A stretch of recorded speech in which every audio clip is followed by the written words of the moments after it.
नमस्कार साथियों, कैसे हैं आप सभी। आशा करते हैं आप सभी स्वस्थ और मस्त होंगे। मैं अधिवक्ता विश्वास दुबे रायबरेली से।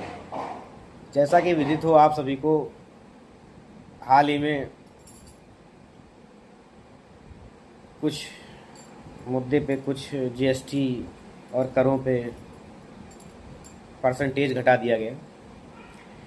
तो उसी पे एक कहानी मुझे याद आ गई आज। कहानी ये है कि किसी राज्य में एक राजा राज्य करते थे, और उस राज्य में एक दुकान हुआ करती थी, या कह लें साहब कह लीजिए उनको। साहब दुकान किया करते थे, और उस दुकान में रोटी की कीमत 5 रुपये थी।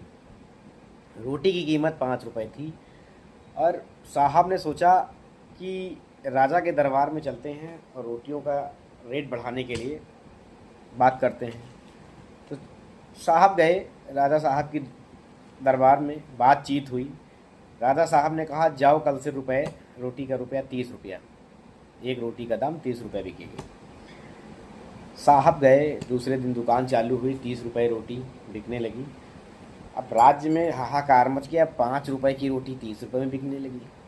फिर वही व्यक्ति राजा के दरबार में पहुँचे और कहें राजा से सारी बात बताई।